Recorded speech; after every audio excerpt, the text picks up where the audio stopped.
Well, last time we played at TIP was in playoffs. That series meant a lot for us because it meant that we don't have to just settle for fourth. Team Liquid breaks the curse. 그래도 저번 풀리그 때는 1대1이었기 때문에 이번에도 저희가 이길 가능성이 있다고 생각하고 We ended up winning that series. It was very close though.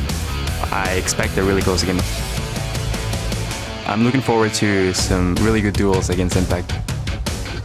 He knows most matchups really, really well.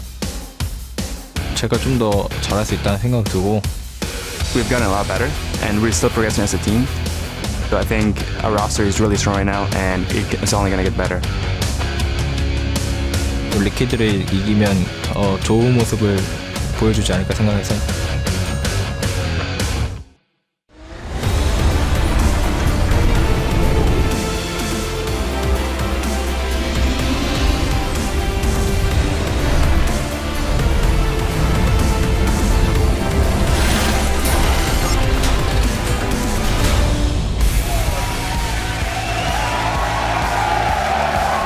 Welcome to our continuing coverage of Week 3 of the North American League Championship Series. As we're live from our studios here in Los Angeles, as you see just a moment ago, Team 8 hanging out in the player lounge with their coach history teacher. Just a short time ago, they'll be taking to the Rift against Cloud9 as we see Incarnation and the coaching staff heading to the stage for our first game of the day. Definitely going to be a team effort for them as they look for a win to shorten up their longest losing streak as an organization. Now, hello, everyone. I'm James Dash Patterson. It's great to have you with us as we prepare for another full day of summer split action. To help us break down our first three matches, we've got Aiden Zyrene Moon, Sam Kobe Hartman Kensler, and David Freak Turley. And gentlemen, we have to jump in immediately into one of our biggest upsets of the day yesterday, Dignitas versus TSM.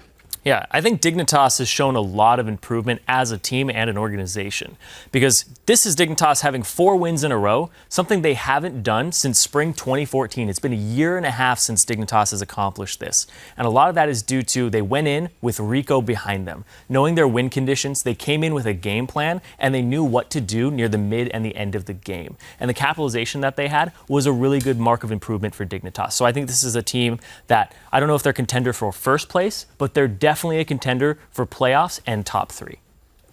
I think top 3 is lofty. I think they're definitely going to be a playoff team in this shape right now, and the rate of their growth definitely has them going upwards, so it'll be good to see the rest of Dignitas this split. Yeah, as far as the improvements, I think the decisiveness was one of the biggest things. They were able to make plays on Baron, and they were able to make the play to win the game after they got their one pick. I don't know if that's an effect of Helios or what, but they are, the shot calling got a lot more decisive. All right, well, fans looking to read more on Team Dignitas should check out the Shifter interview on lolesports.com titled, I Feel We Can Win Every Game.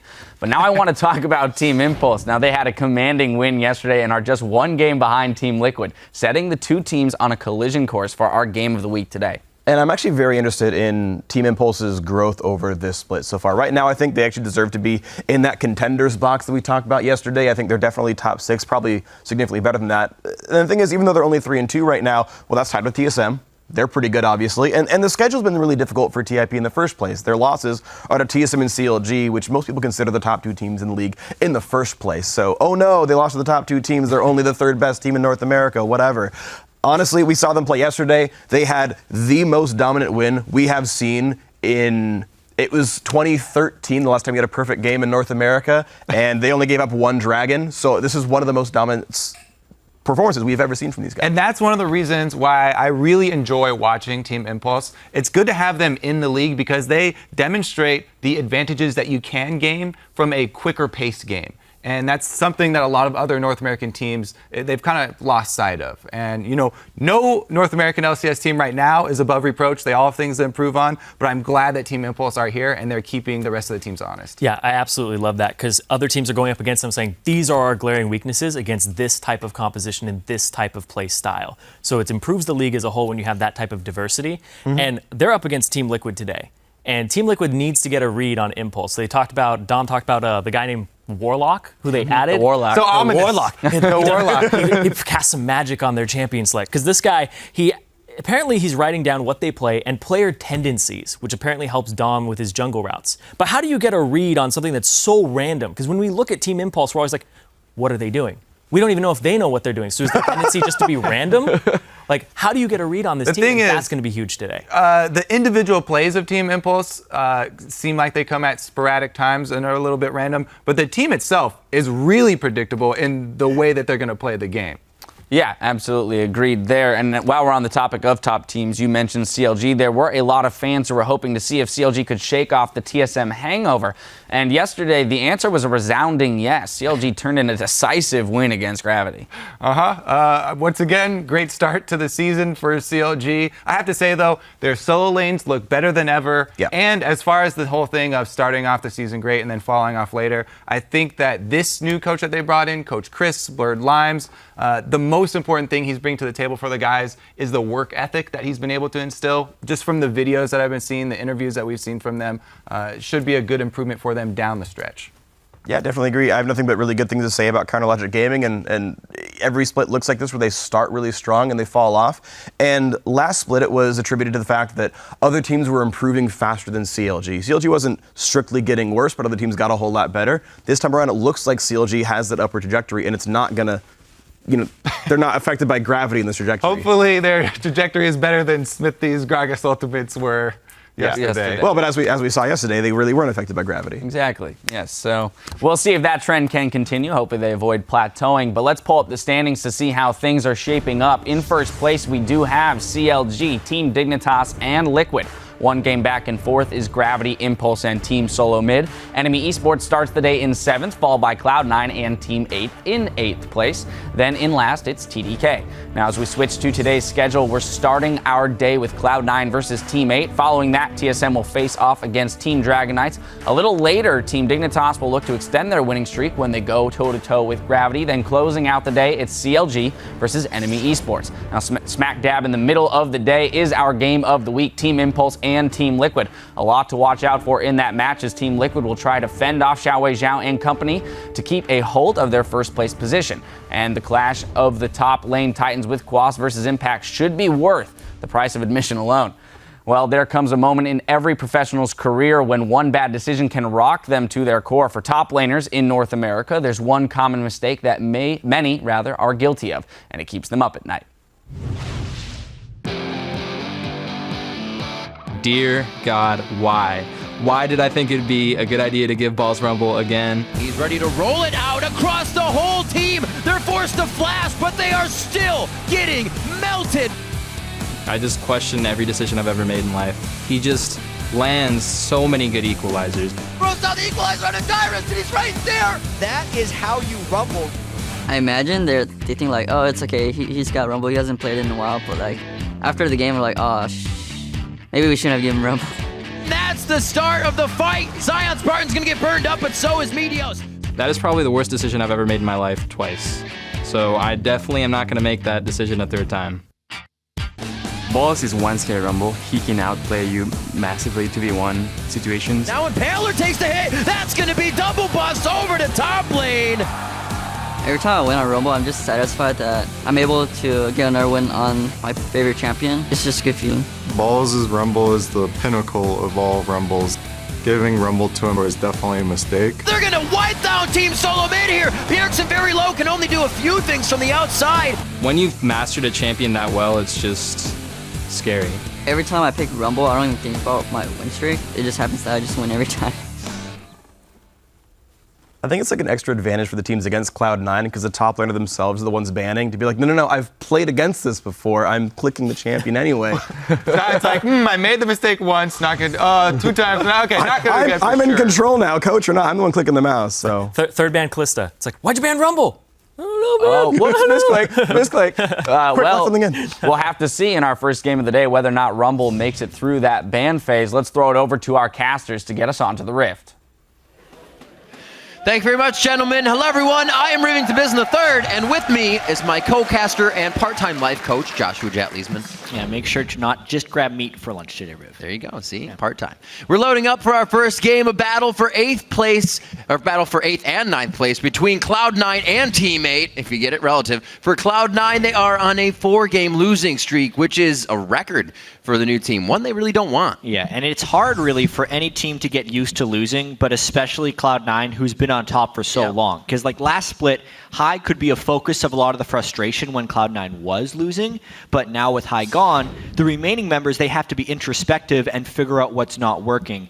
And it's not like they haven't started the split poorly before. Last split they were 1-3, but of course this split they're 1-4, and that's worse. Math.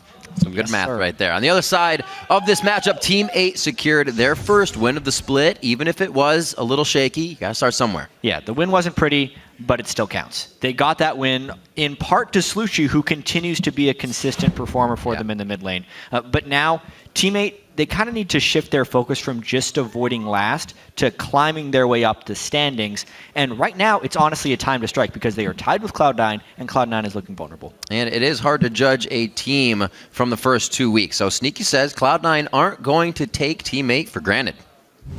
I think Team 8, along with every other team, will rise in the rankings just because as the season progresses, everyone learns how to play the game better. It kind of happens every season where some people start off slow, some people start off fast.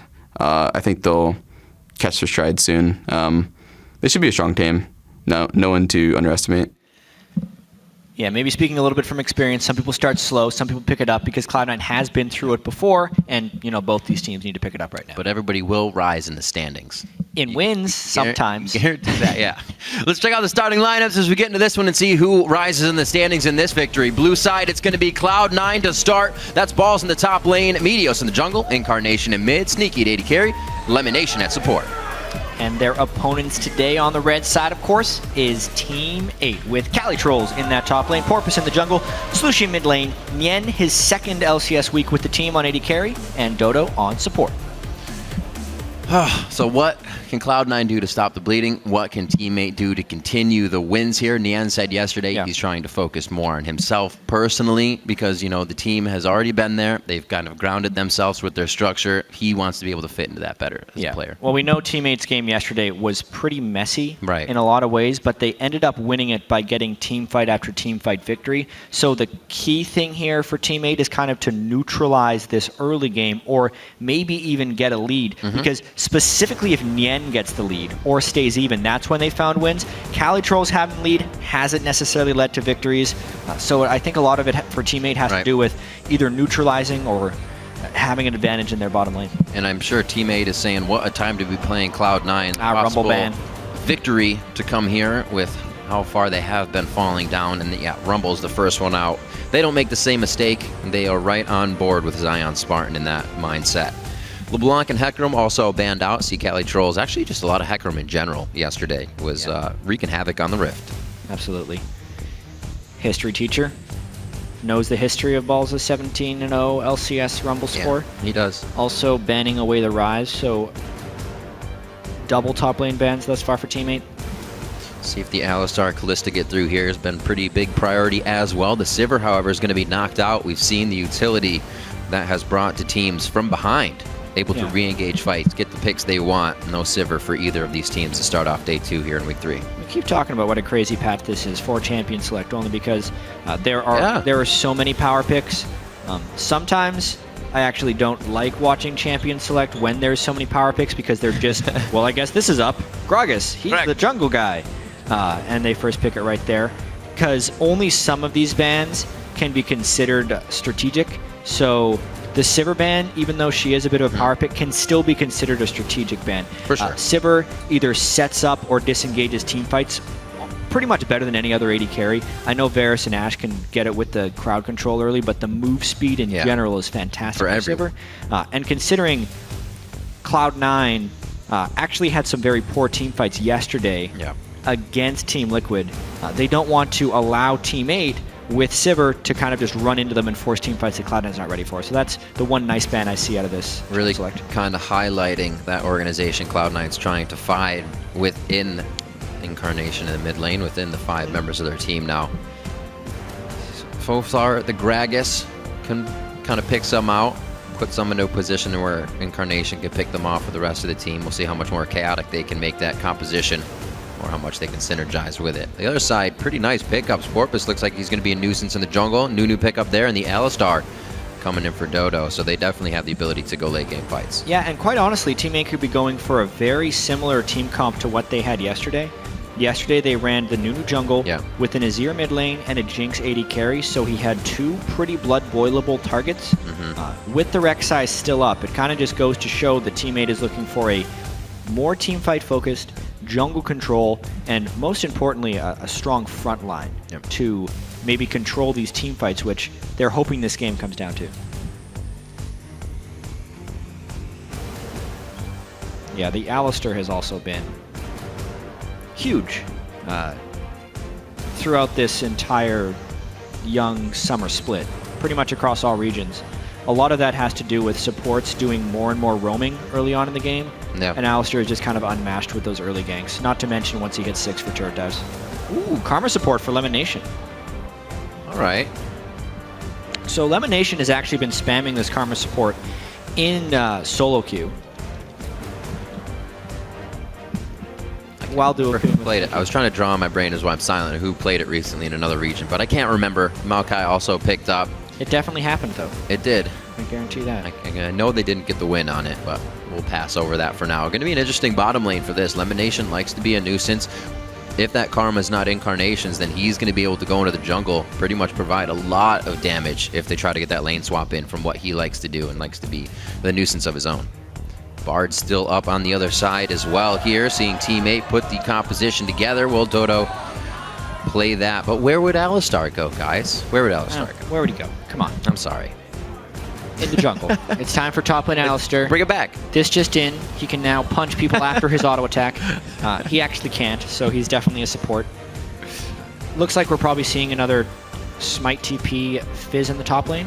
Yep. That, even though Cali Trolls has yet to play it, this LCS split, that is a Cali Troll special top lane champion. He actually played a lot of top lane Fizz before the Cinderhulk meta, so he's got the Fizz skills. Tank Fizz obviously plays much differently, but I do like it out of Cali Trolls for that type of play style.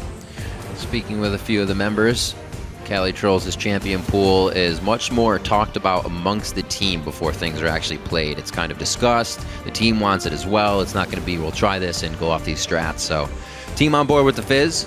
A lot of people have been lately, so we'll see some good power coming out of the top lane here. It's going to be going against Balls Maokai. He can also provide for the team in those late fights.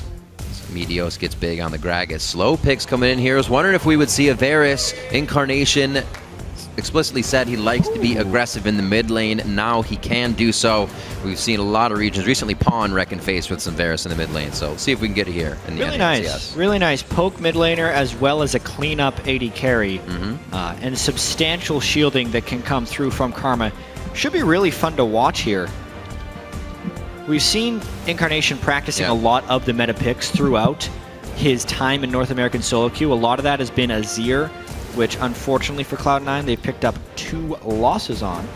But this one is just almost mid-game focused poke champion, and Cloud9, this whole team wants to snowball the mid-game. Echo, by the way, has made it through this entire pick and pan phase. I would love the Echo pick actually for this. I have not seen it go up against an AD mid. And we haven't really seen Slushy go too hard. He does like his LeBlanc, likes his Orianna, but it looks like he's going to stay safe on the Azir here. A little bit more zone if they get it. It's a fairly telegraphed pick after they pick the Corki because they want a viable Blood Boil target for the Nunu, and it's also something they found success with yesterday. So late game in team fights, if Cloud9 cannot close onto the Azir, he is going to destroy them. And that's basically what happens with Blood Boiled Azir, who gets the attack speed bonus for his Sand Soldiers, which hit with very impressive AP ratios. Pretty perfect Blood Boil target. Well, these guys like to team fight, and that's how they were winning yesterday. We'll see if they can keep the map control under control as well, if you will. Something they were letting go to the wayside when focusing on too many kills on the side of teammate. Cloud9 just overall looking to see if they can get that power back into position and start going up the right road. That's true. I really like the Cloud9 team composition as well right here. It just seems like a nice balance of tank line with some successful support for them, especially if it's a tank Fizz diving into that back line. The Karma shields will be pretty immense to try and keep them alive. Just keep it in the mind, let some Varus Qs go out, get some pokes, lower health, kill the enemy team. Hopefully they don't get dived on too hard with teammates engaged in this one.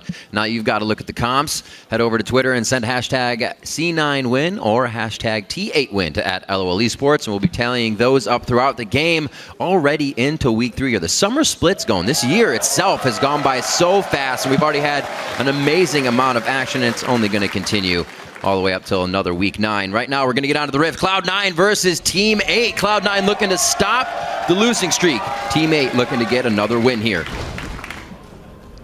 Yeah, trying to end the week 2-0, which would be quite a turnaround from the 0-4 start the teammates so disappointingly had for themselves.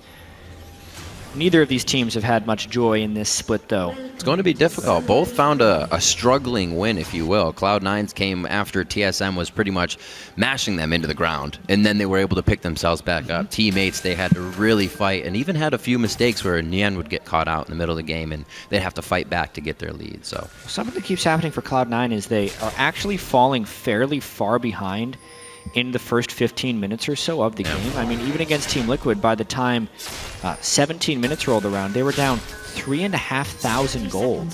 From there, they were actually able to claw their way back to about a 500 gold deficit, and then they lost in the team fights. But that's not very characteristic to when Cloud9 was dominant, where just by sheer mechanical skill and laning, they'd usually have an advantage on opponents, and that's what snowballed into team fights. But when you have the disadvantages, snowballing into team fights just takes you out of the game. You just saw Meteos going wherever he wanted, doing this and that. Like you said, because the lanes were winning, everything seemed so much easier.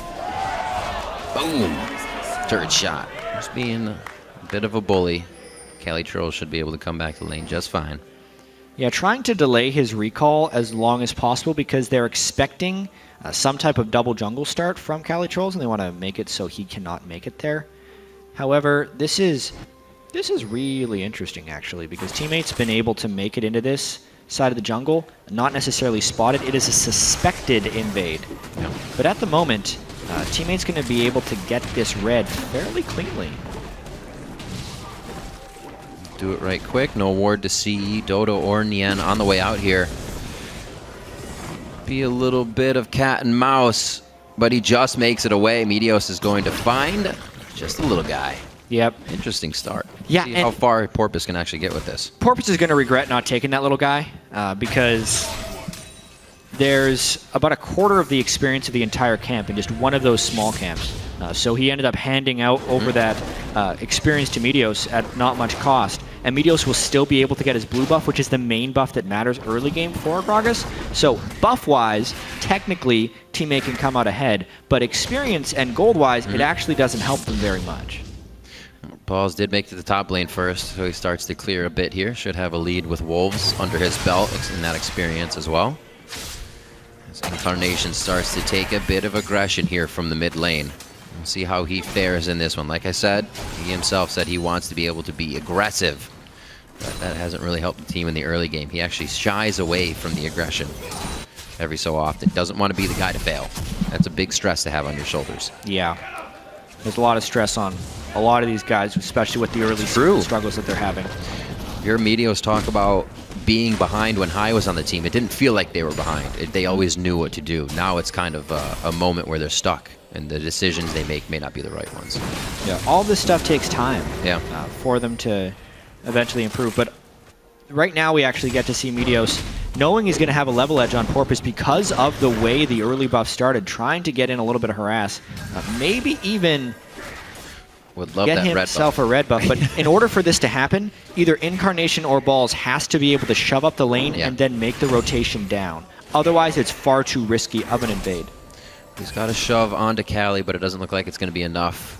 Not close enough to the turret here, and no response from Incarnation as these two are pretty much neck and neck in the mid lane, so not going to be able to get his red. Porpoise is going to be able to 3 this one. Start it off. We haven't seen too many teams really be able to work this early game advantage. Yeah. Kind of just falls to the wayside, and the opposing team will figure out a way to get a fight back in their favor. Ooh. Look at this little slap fest up here. 200 HP on Balls. That's going to be the hit. Tick goes down, but he's already got the consumables going in. Both of them blowing summoners left and right. So that's a flash TP down and a TP smite down. Yeah, this is actually really bad for balls in the top lane on Maokai, though, because the wave is pushed against him. Both of their teleports are down. So basically, if balls goes back here, he's going to miss a couple of waves of experience that Calitrolls is going to be able to get. Since balls started the camp, teleported in the lane, and then still lost the lane, it's going to put him at a pretty big disadvantage. Yeah, Calitrolls is just successfully freezing that lane up there. Yep, Porpoise already got some forward vision in, so a bit of an advantage here to teammate in the early game. They're going to have eyes on Meteos if he's in the top side, and if he's not in the top side, they're going to know that because he's not on the ward. I do want to spend a small amount of time to talk about the new Karma, though, because in the 5.10 patch, Karma was changed a little bit to be less of a mid laner and more of a support. So, for instance, her E, the shield she puts on, when she mantras it, it used to be this explosion of damage. Now it's just a much more powerful shield when you do that mantra. So, at max rank, it's actually a 410 base shield before the AP ratio is put into account, which is massive, but of course won't do any damage. And in this rare case, if you mantra your root, you can root someone for over 3 seconds, which will be very rare because the shield is so powerful. So look at this. Meteos level 4, and he got 3 buffed over the level 3 of Porpoise so far, so doing what he needs to. Yeah, and we've actually seen 2 3 buffs this week that haven't necessarily panned out for the team. Yesterday, the CLG game against Gravity, there was a successful 3 buff, but because the buffs themselves were over-prioritized and the small camps themselves weren't being cleared, in the CLG vs Gravity game, for instance, by the time they had a 4v4 skirmish, there was a level advantage for all 4 members of CLG over Gravity because of the 3 buff. And this is another thing. Porpoise only taking the buffs, not clearing the small camps nearly as well as Meteos, leading to a level disadvantage and ultimately not an actual advantage from getting the buffs early. Trying to get the wards in. He obviously won't find anything on the top side of this, or I should say the bottom side of this map. You would figure that as he just saw Meteos on his side of the jungle, but bot lane gets a little love as there's a 1v1 in the mid lane, down to 200 HP. Hail of Arrows goes out, doesn't have enough for a piercing arrow, and it probably would have needed 2 autos on the end of that one. He puts himself a little too deep. Incarnation goes for that aggression, but it's not going to be enough for Porpoise either. Oh, the slap fights. Yeah, there was a lot of patience being displayed by both of those mid laners. Notice how they both have both of their defensive summoners.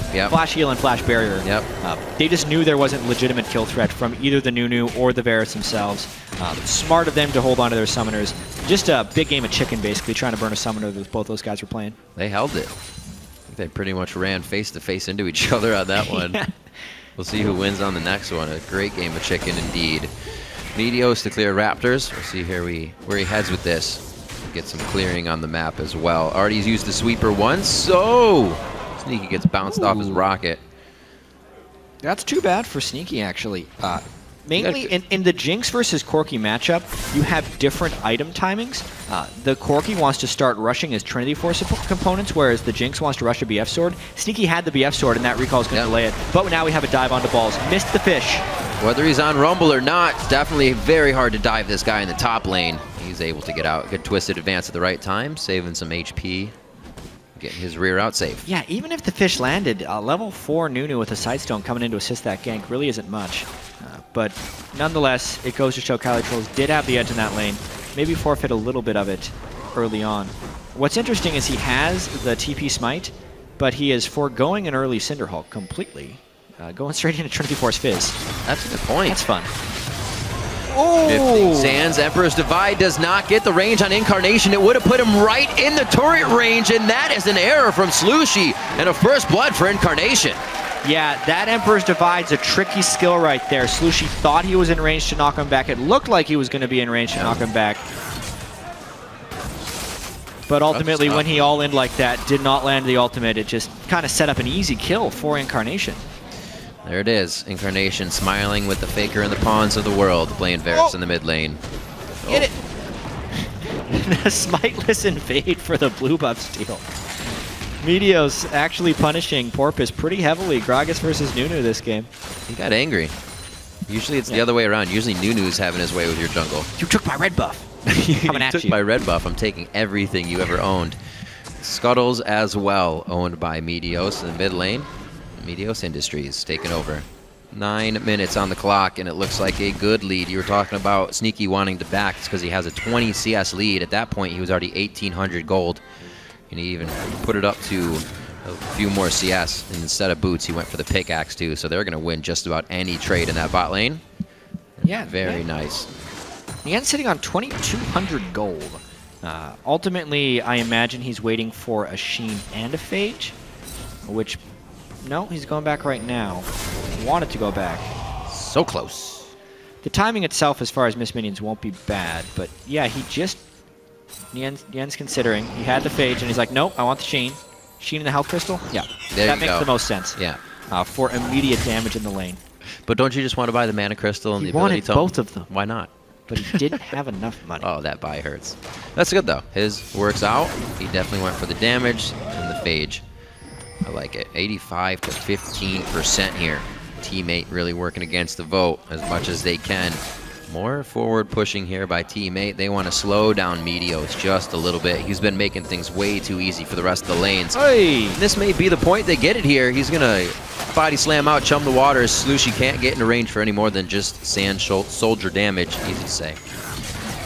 Just miss. Limited ward coverage right there, which kind of led to Cali Trolls being able to roam down to that bottom lane without being called at all by the top lane. Ends up costing Meteos both his flash and his body slam. Will curb the aggression early on in this match. And we still need to talk about the team comp. So Teammate is actually looking to split here, going into the mid or late game. Slushy obviously giving up the solo kill. Kind of really hurts that, because if Varus can get the mid-game snowball going before people have a lot of armor, the poke and siege potential of that is massive, especially when they have Karma's giant Mantra shield for disengage in the mid-game. So Cloud9 is actually kind of on pace for a good mid-game snowball here with the way their lanes are going. Ball's been getting beat on a little bit, but hasn't suffered a casualty. Meteos ahead of Nunu to kind of helpfully deny the vision control. Most importantly, this Varus poke is going to be brutal. Yeah, by this time when Boss was playing Fizz against Liquid, they already had a few kills on him. Much more aggressive. And they tried once, but with the Maokai, he was able to stay alive under the turret and really thwart the attempt from Teammate. So they are still trying, just not coming up with anything in the end. Hopefully the team fights we were talking about for Teammate are really start stacking that money in their pockets. Just about 2K gold behind right now. Dragon hasn't really been a thought on either of their teams, and small trades here by Teammate in the bottom lane as they try to get the win. Yeah, you could see though Lemon Nation popping the Inspire shield on right as Alistair comes in, so Sneaky's saying relatively safe. I'm surprised Nian still that CS advantage too. Yeah, I'm surprised Nian is this far behind on his Corki. Nian's the guy who was in mid on Corki, the guy who's been AD on Corki. That's one of his champions, so they're giving him a very difficult lane if that's the way it's going. It's what's been happening with Yen in the LCS, though. When he hasn't been in a lane swap scenario, he's been down. That's, the lane swap. On average, at least 7.5 CS at 10. This game, even more. Sneaky and Elimination have kind of been the strong point of Cloud9. Yet teams that have beaten Cloud9 have put a lot of pressure onto that bottom lane. Porpoise, because he's been so shut out this game on Nunu, hasn't really applied any ganks. Nunu himself doesn't really apply many ganks. He's more about shutting down the other jungler. So thus far, like the Nunu purpose from Porpoise has been not that impressive. Yeah. But Dragon, that was very close. Oh. Everyone is ready for the steal. I thought it actually took it at first. Yeah, somehow Porpoise did Nian got it. Smite at the right time. So something happened there. Oh man, that too. Right down to about 75% HP. Here comes another one just to the backside of Slushy, and this turret should be going down regardless soon. We see Meteos starting to push a little bit towards the river, and they may start to get good pressure. Pink ward from Slushy should keep him safe from the overall dive, but you can see how much more C9 wants to push this. There's the pings on Meteos. Yeah, they're really applying pressure to this mid and bottom lane, which is another thing that's allowing Meteos to create these advantages on a Porpoise in the jungle. Yep. Of course, Cloud9 going for this mid-game snowball. If they don't get it, they're going to still be at danger of Slushy's blood-boiled Vizier later in the game. I mean, that's kind of how Teammate picked up their win against Enemy yesterday. Even though Porpoise was really far behind on Nunu, since when they double jungled, he actually gave a lot of early farm to Calitrolls, his Smite top laner, and Hecarim, who then was able to snowball the game from that as well. So Porpoise can play from a deficit on Nunu. He's done that before and can do it quite well. Man, it's going to be hard. This game, it's going to be hard. Walking around a security system of wards right now. Meteos was just able to put in, along with clearing that pink ward that Slushy put up. This could be the kill. Oh, right into the turret. That's what he wanted. The flash out from Incarnation. It's going to be Meteos to help him pick up the kill as they 2v1 dance around the mid lane. Woo! So this time Slushy does get the Emperor's Divide back into the turret, but it's not enough because Meteos was there to help him out on the other side. Turret under immense pressure, but Incarnation obviously too low to withstand. Picking up that Brutalizer and pickaxe though. Yeah. Ooh, that's gonna hurt. They had their eyes on the mid lane and pretty much stuck with it until they found Slushy to go down again. He's 0-2-0.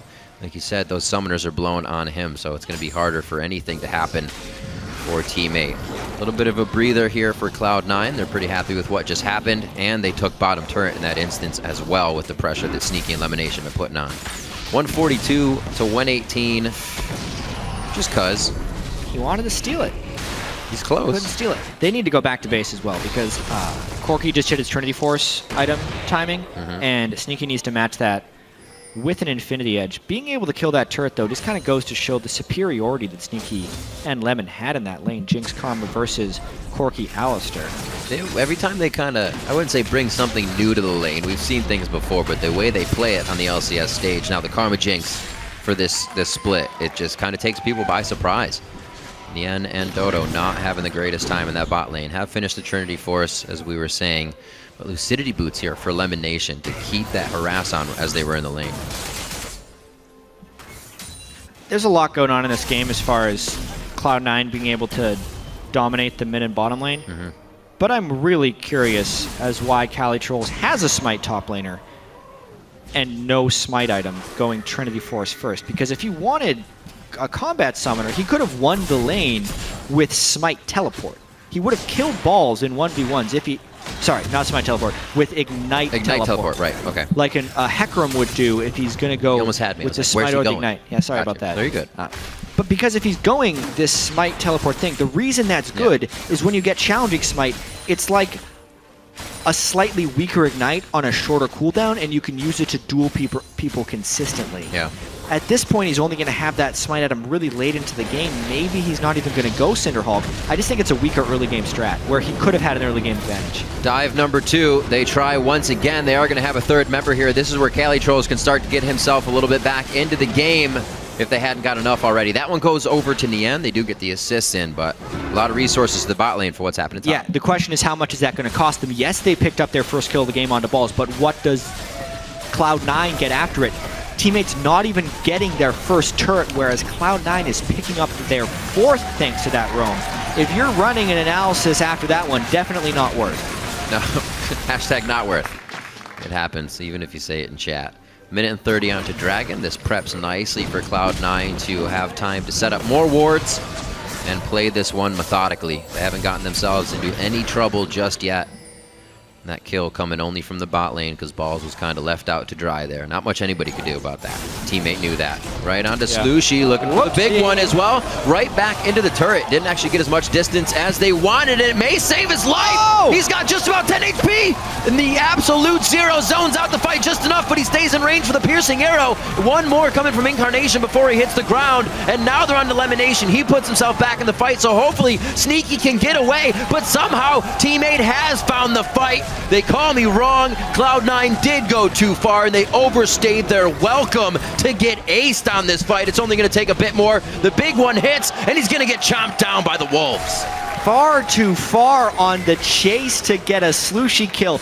They did so much right that they felt cheated that they didn't get that Azir kill. First off, Meteos knocking him back to a flash as Azir, then he blocks his QE combo to keep him in range, but the Emperor's Divide rules all. It stops them from finishing the kill. Porpoise comes in, gets a full channel absolute zero in, and then the collapse actually arrives from Teammate to get cleanup afterwards. This game was so well controlled by Cloud9, and they just lost the majority of their advantage. It just opened up for Teammate. Yeah. First off, they speed him up with Karma, which is really nice. They knock him backwards. Meteos blocks the move. They think, great, he's dead. but they're pulverized at the beginning of an absolute zero, so they're too slow to get out of it. It blows them up as they're going through. The missile from Sneaky gets absorbed by the tank Alistair. Pretty much after the initiation, everything went wrong for Cloud9. Calitrolls arrives for the collapse on his Trinity Force Fizz, which gives him the gold, by the way, for the Cinderhulk, so he's now turned on as far as power is concerned. And it's right as the Dragon is respawning as well. That was so amazing for Cloud9, or for Team 8 in their quest to win this game. And you could see Incarnation was thinking what everybody else was. Slushy's going to go behind the turret. He completely whiffed that Chain of Corruption, firing it where Slushy actually would have landed, but he stopped on the structure, so that was very big as well for that to happen in favor of Team 8. Dragon goes over now, not going to be stopped by Porpoise on that one. Nothing coming in the super rocket area. Oh, Nian very low. There's the rocket. Medios gets to chum the waters. He's perfectly fine with that. He loves seafood. 6-5 now, 20.5 in, and you can see the gold leads closed up quite a bit here. The deficit is only about 2K now for Team 8. That Dragon helps them in their pursuit to 5, but they still have quite a long way to go. Yeah, I didn't actually quite see how Nian got so low there. I was paying attention to Calitroll's flank around the side. That significantly hurts this turret game, again for Team 8, who's going to be playing pretty heavily from their back feet. Calitroll's trying to get that split push going as well, though. It's good to see C9 not afraid to just get back out on the Rift and start going hard. They knew they had pretty much the bigger lead in the game, and they once again use it. Take a turret, pressure Dragon. Unfortunately, they couldn't get it. It's a strange thing. Cloud9 had such a huge lead coming into earlier fights. Now we're going to get to see how people were actually low here. Nian gets popped by one Varus arrow coming through. Then he gets hit by more Varus stuff. Then another Varus thing. Literally, that was Incarnation hitting him with 3 poke spells, and then the finisher from Sneaky. Kind of goes to show the threat of the Varus poke once he's got that CDR coming through. Also the focus of Incarnation in that instance. Yeah, for sure. Just getting crushed down. He's like, still got to hit backline. Ooh. A little scary there. This game really accelerating in pace. Sneaky heads back to the turret. Elimination, maybe to offer him some help with that Ardent Sensor he's now built up. Ooh. First item after Sightstone. Ardent Sensor Karma. Obviously, Ardent Sensor was changed recently. It now applies a 30 magic damage on-hit effect for 6 seconds to anyone you heal or shield, which, by the way, if he's doing AoE shields for both of his AD carries, can be pretty impressive damage-wise. Cloud9 kind of still in control because of the 5-turret lead, but they have to make sure that they don't overcommit. Because if this does get to late game, the Blood Boiled Azir, despite being 0-3, because he will still have his items, he's doing significant damage, can still destroy them. Looks like they're pretty good on waves. Calitroll's about to push the bottom one. Actually, they're getting, I should say, pushed in on waves. Looking at it again. Nian and Dodo in the top lane have good control over that. C9's going to say, group in the mid lane. What can we get out of this? Protect Incarnation, protect Sneaky. We should be able to come out clean on these fights. They actually aren't too pressured. Teammates just going to want to... Okay, so now they're coming in. I thought Nian was backing, and they start to come back over here. Interesting. They're just kind of waffling about right now. Well, this is the game that Teammate's going to be playing. It's a split push game to try and prevent the 5-man siege from Cloud9. Right. Calitroll's at a point with his 202 Fizz, Trinity Force Cinderhulk, against Balls' Maokai, where Calitrolls will win that fight. So Cloud9 cannot 1-for-1 that split push, meaning they have to do these kind of creative rotations. We're not starting that ward thing again. Never in a million years. Anyway, where Calitrolls is drawing a lot of attention up from Cloud9, and Cloud9 needs to get all the way shoving without a split pusher in order to actually create one of these siege situations. Was thinking they had a quick engage. Looks like it was called off there. Maybe just safety for warding. And no, it is going to be a bit of an engage up onto Balls here. The team starts to collapse. They don't have Calitrolls, but the teleport is up. And he will throw that down already. He's going to be right in the midst of the fight on this. Stops the TP. He's going to start walking up. They may not feel like they can win this fight right off the bat. Yeah, Calitrolls is now so far away. It's full retreat mode for Team 8. Oh, twisted advance on in the end. Is the Valkyrie still there? He is actually stuck. There's the lockdown from Lemon Nation on the tether as well. The double kill for Sneaky. things are just going wrong now for Team 8 as C9 starts to put the heat on. Team 8 trying to exploit the wave clear of Cloud9. It almost looked like they caught balls out of position, but the speed shields from Karma really reigning supreme. There's a nice knockback. Hardly any damage to Meteos. Slushy was trying to get some pokes in, but he just gets shredded down himself. That's a triple kill overall for Sneaky. Two more, he's got the inside the park pentakill. That's a game-changing event right now. Calitroll still with no teleport, trying to push the mid lane. There's too long on the death timers, no one to wave clear for Team 8. This is probably an inhibitor down. Wow, that teleport not coming through, completely affecting the fight, now costing an inhibitor. Cali trying to make up for it. He is going for broke on these inhibitors in the mid lane and might actually be able to get that turret down for his team here. He does have the Sheen proc to go with it. Yeah, Trinity Force Fizz, an okay turret killer. Trying to proc the Trinity Force, but unfortunately when he Qs through a minion, that consumes the Trinity Force proc, so unless he's burning his Playful Trickster for another Triforce proc, he's not hitting the turret any harder. The attack speed, though, doing a little bit of work, unable to finish the whole turret. If he would have burned his Playful Trickster, he might have gotten it. Took a little bit of damage, burned it over the wall. I'm perplexed. Perplexed as to what just happened. I feel like he knows something we don't. Well, he wanted it to escape. He is a tricky one. Oh, Incarnation. Love it. So he has got himself now Yomu's on top of the Last Whisper. A little bit of the old Legolas build for him. Those Lucidity boots to continuously throw out the piercing arrows. 20 seconds on to Dragon before we get a little bit of that fight. Oh! Got him. Chain of Corruption does hit. Nian got the cast for Valkyrie off. It only gave him a little bit of distance, but he still goes down. That's two members for Team 8 now lying on the ground. Incarnation trying to kite out of this one, but he gets trampled down by Dodo eventually, and they are going to be able to close in on this. We see that Sneaky got a kill on the top side there.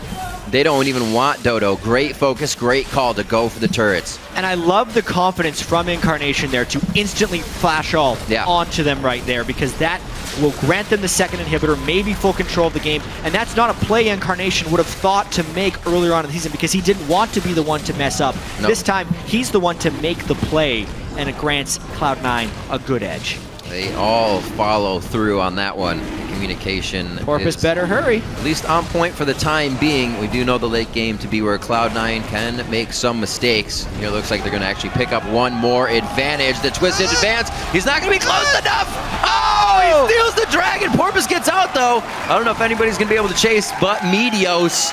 The tree versus a big man. Here comes Incarnation from the other side. He's just going to pick himself up a freebie.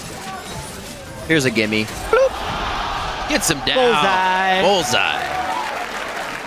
Right in the hole. Yeah. Nice. Porpoise was up the Sinks creek that without a one paddle right there, trying to get the Dragon Steel. Anyway, let's watch this fight. So they already lance a poke onto Nian. Instant chain from Incarnation after the flash, and then comboing him. And also putting themselves in a position where the Emperor's Divide was used in a very strange way. Yes, the Emperor's Divide did kill Incarnation, but it also got rid of Team 8's secondary carry, and they needed Azir to clear the waves afterwards. Basically, Cloud9 doing a great job of focusing down the Azir and Nian's Corki fight after fight.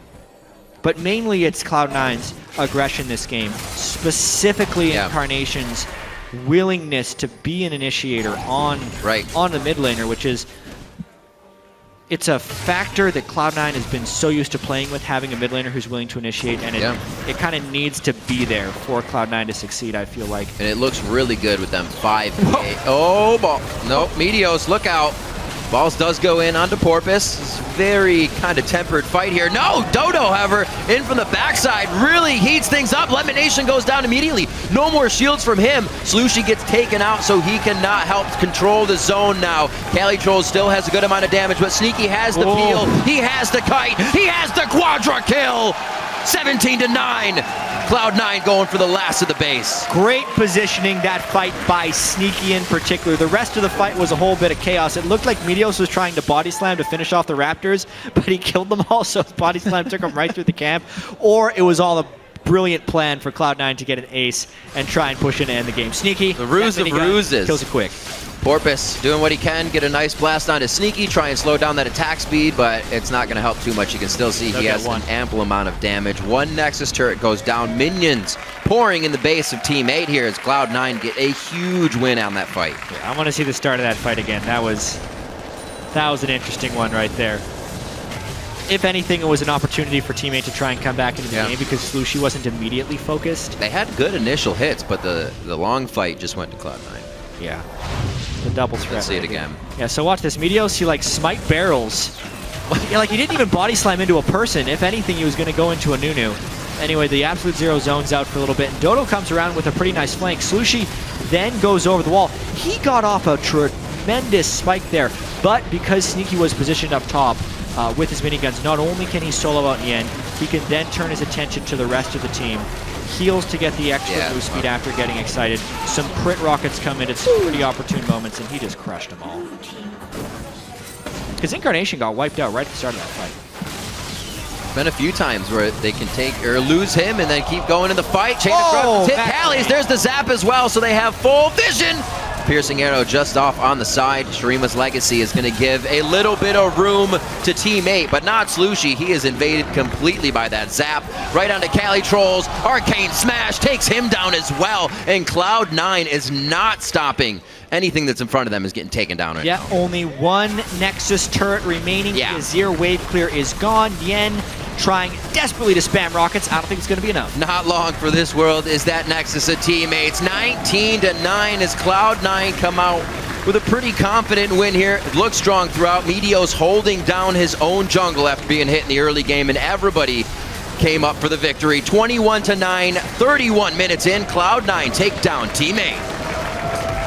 Cloud9 now in 8th, and Team 8 now in 9th after this one. So not everything goes according to the script. Cloud9, of course, though, they're used to being first or second, so this win very important in their quest to get back into the top of the standings. Incarnation played much more aggressively this game. Cloud9 did not fall behind early, which is incredibly critical.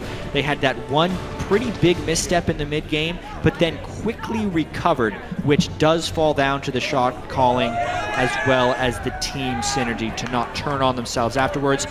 And of course, probably Sneaky's best game so far this year, 10-1-7 on that Jinx. Oh, pretty crazy on that Jinx. Now, you know, the question we look at, Cloud9, they do great in these games where they're ahead. They can continue to make the calls. A mistake here was fixed, but is that fully from behind going to be there for them? Can they call from 5K behind and bring themselves back into the game? We still got to look for that Cloud9 against the top tier teams in the league. Yeah, looking at Porpoise on the other side as well. Nunu fell behind very early to Meteos. Yeah. Who we see here on the screen with his Gragas. Man, still knows how to jungle. There's no question about that. Even putting more of the shot calling aspect onto his shoulders, jungling is still the fundamental thing for him, and he doesn't have a problem with it. Yeah, and as a team, Cloud9 really ripped Slushie apart on his Azir. Slushie had one good Azir game yesterday, but he was just dead at the start of so many fights. 7 deaths, clearly the focus of this Cloud9 team. Lemon Nation breaking out the Karma support to much success. Just a much better game for Cloud9 across the board. Yep, they got what they wanted in the lanes. We were talking a little bit about how we always see teammate in the end trying to go for the lane swap, and the Karma Jinx continued to punish them. That was pushed. Incarnation was pushed in the mid lane, giving Meteos the chance to get back in. Definitely a very big team effort here from everyone on Cloud9. And for Balls to thwart the few ganks that he did get that attention, definitely hurt teammates' chances of pushing themselves back early in the game. Yeah. Jack, the owner of Cloud9, hoping the team is back on track. Hoping indeed. It's a tough 4-game losing streak for Cloud9. That's not something Cloud9 has experienced as an organization. So, very important for them to recover before the end of week 3. Still plenty to work on as a team, of course. They would have liked that to be a cleaner victory after having such an early game edge. True. Good to see, as you said, Incarnation going a bit more aggressive. It only means that he's shaking off the nerves. Things are feeling more comfortable with the team. In a sense, him messing up that play would have actually still been very stressful. You can just kind of think about the situation. So feeling that comfortable to be the guy saying, all right, I'm going to flash go, and everybody on board definitely means the team's feeling a lot more synergized in what they're doing here. And I think we'll get better interviews with them saying, actually, this is working now, and our shot calls are going well. Yeah, and things we have to remember is even though Incarnation has been playing the game for so very long and has been on top of the European solo queue ladder for years, it's not the same. not even close. And this is only his third week in front of a stage with a completely new team in a new country. So there's plenty of things that can still be improved upon. And this game, hopefully for Cloud9, is the beginning of that journey. Absolutely. And right now we're going to send it down to Kobe, who's side stage with Cloud9's AD carry. That's right. I'm here with Sneaky after his great Jinx game. Congratulations on your win. Now, I want to start off by talking about a couple of things that were changed recently. The Karma got changed and Ardent Sensor were changed. Lemon Nation used both of them. What are the pros for these? Karma's always been like a lane dominant champion. You just poke them out, throw lots of, ulted Qs at them, make sure they're taking tons of damage. And then I think the buffs were she gets reduced cooldown on a passive when she hits people with their spells. So she's a better champion overall. I don't know if she's broken, but seems pretty good for our situation where we wanted to poke them out and just win lane that way. So a lot of people also want to know, obviously, about the shot calling for Cloud9 because High left, in the transition over to Meteos. Is Meteos still doing the brunt of the shot calling? And, how are you guys transitioning and working through that period? Yeah, we've kind of appointed him the shot caller. We've had some struggles actually full on listening to him because we were kind of used to the old phase of where everyone would feed information to High and then he would make the final decision, except Meteos would also be feeding information. So now we have to go to him rather than to High. So it's been a weird dynamic that we're getting used to, and it might take a few more weeks to get fully used to it. All right, well, you definitely made progress today. Incarnation also had a great game, so that's looking up for you guys. Good luck in the future, and we are going to send it back to the guys at the desk.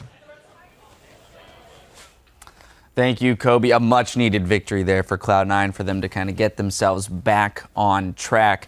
And, the first thing I want to point out here is that they had a winning early game. We've only seen that one other time so far, this split from Cloud9. Yeah, and a lot of that was off of the fact that they were making these early game moves and they were just rotating around. So Cloud9 looked a little bit better in that regard, but there's still a lot of work to be done in their mid game. Yeah, so I do want to keep on the early game for a little bit because there are two things specifically I looked at. One was the dual lane. I actually just had Sneaky on follow on my computer down here because he's really, really good at League of Legends. So the Sneaky Lemon lane is really cool because they abused Alistar. Even though Alistar's an amazing champion, TIP had 0 bans against him when they first picked it, ostensibly saying Alistar's the best champion in the game. Alistar does not do anything until he's level 2 or 3.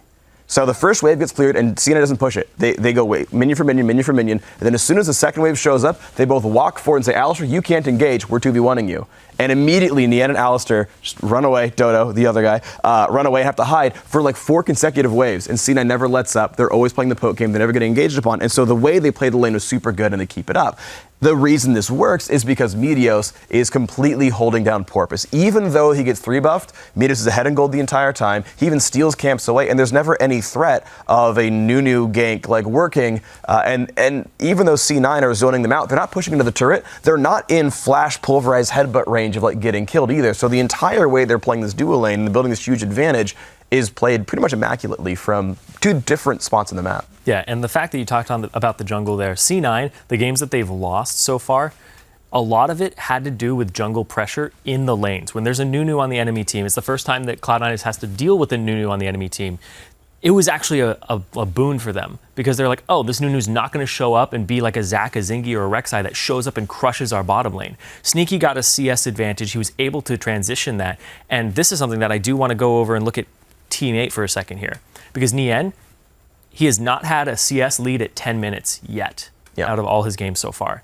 This was a lane that they were able to exploit on Cloud9's side and press that advantage. Sneaky did 1.9 times Nian's damage this game because he grouped up and they played around him and Incarnation, which I thought was just a great formula for Cloud9 is unlocking Incarnation to make plays. Yeah, so let's identify kind of where C9 is going in terms of developing their play style because as Jat has mentioned previously, they need to make a decision. Is Incarnation being brought into the team in order to replace High and be a new High, right?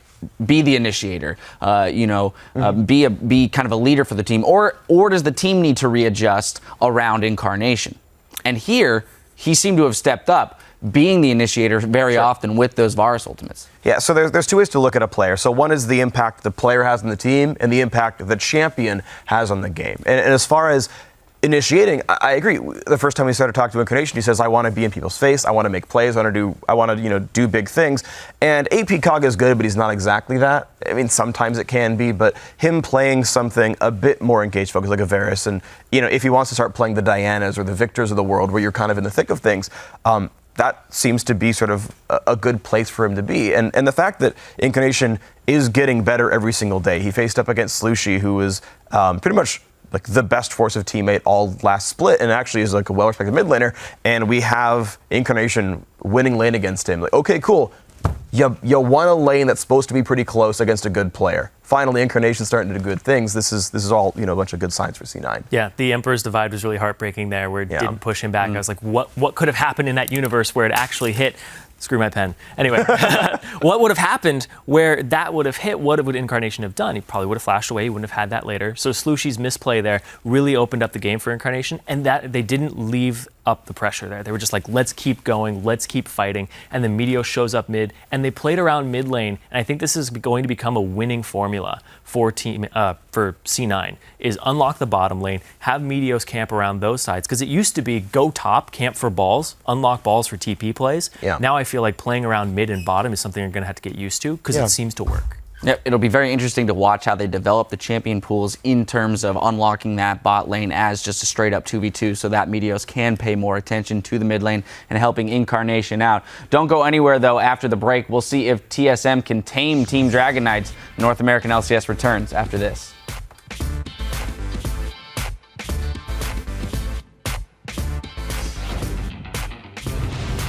You'd get like 50,000. Stream on stage. If you stream on stage. Got a 420 Nation from They're on Baron right now. Go check it. Hey, yo, Sneaky, look to rotate. Thank you for the donation. May save his life. Oh! He's got just about 10 HP. And the absolute zero zones out the fight just enough, but he stays in range for the piercing arrow. Yo, Azir jumped in. Kills here. I'm helping Sneaky. Fizz in the back. I'm helping. We got Fizz. Push mid. Cali Troll still has a good amount of damage, but Sneaky has the peel. He has the kite. He has the quadra kill. Cloud9 take down teammate.